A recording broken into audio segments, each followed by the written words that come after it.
Et l'invité de cette édition est le journaliste polonais Marek Gladys. Il est le correspondant permanent en France d'une grande radio polonaise, auteur du livre La France, maillon faible de l'Europe aux éditions L'Artilleur. Bonjour et Bonjour. merci d'être avec nous. Alors une première réaction peut-être par rapport à la situation en Ukraine et cette envie de changement, de renouveau de la population?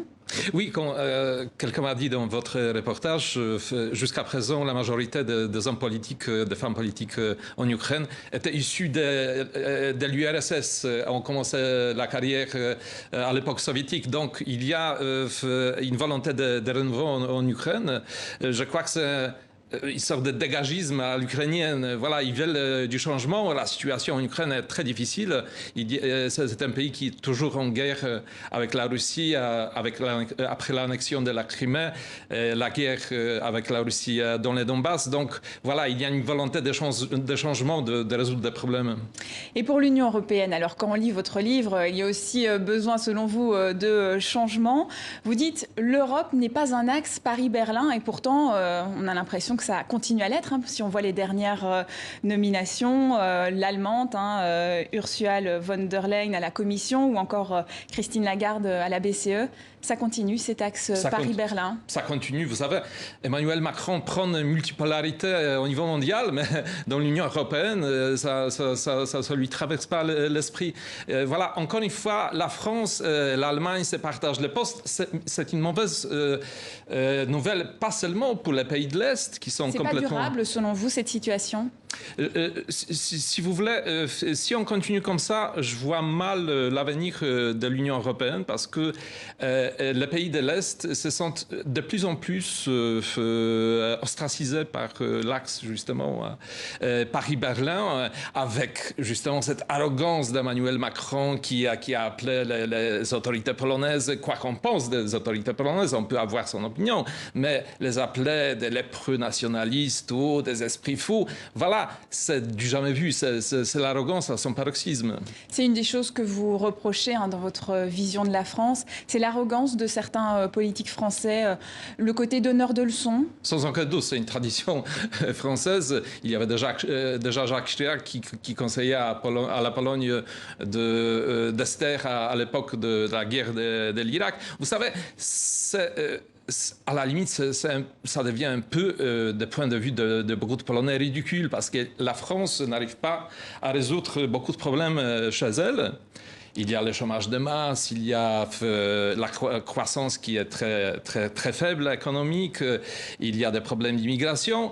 Et les dirigeants se permettent quand même de donner des leçons à tout le monde. Vous devriez faire comme nous. Vous savez, la France, à l'époque où la Pologne est sortie du communisme, c'était un modèle à suivre. Maintenant, c'est devenu un anti-modèle.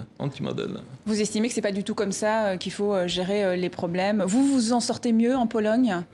Si vous voulez, après un demi-siècle du communisme, c'est très difficile de retrouver un équilibre économique, tout ça, mais ça bouge tellement en Pologne. Justement, les Polonais, quand ils voient Macron dire il faut harmoniser l'Union européenne à la française, ils ont peur, parce que si on va harmoniser à la française, ça veut dire qu'on va avoir des prélèvements obligatoires records, on va avoir chômage de masse, on va nous flinguer la croissance économique, ça fait peur. Donc ce n'est pas la solution selon vous. Un autre principal problème en France, vous dites c'est le politiquement correct. Qu'est-ce que vous entendez par là? En effet, vous savez, il y a une chape de politiquement correct. Moi, je voudrais bien compris, je réside en France depuis plus de 30 ans. J'adore ce pays, j'aime éperdument la France. Et quand je vois justement cette chape de politiquement correct qui empêche d'avoir des débats véritables sur les sujets brûlants. Dès qu'on parle d'immigration, on est traité de raciste, fasciste, des choses comme ça. Il y a quand même des voix qui s'élèvent, parfois pour donner une autre opinion. Bien sûr, mais les voix qui sont ensuite très rapidement insultées, par exemple sur les réseaux sociaux, on ne peut plus rien dire. Il y a tout de suite une avalanche de haine, voilà, qui a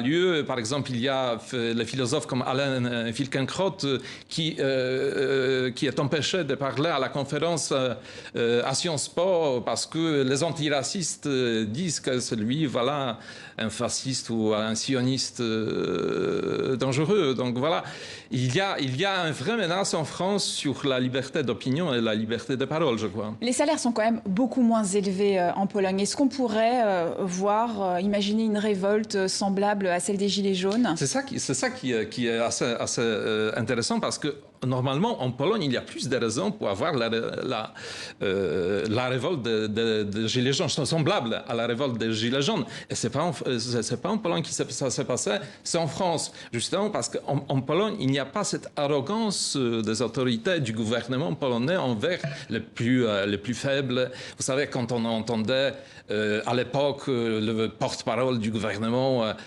français dire avec une certaine justement arrogance, ces gens-là qui fument de clopes, qui roulent en diesel, voilà. Ça serait impensable en Pologne, ce genre d'arrogance, mépris pour les plus faibles.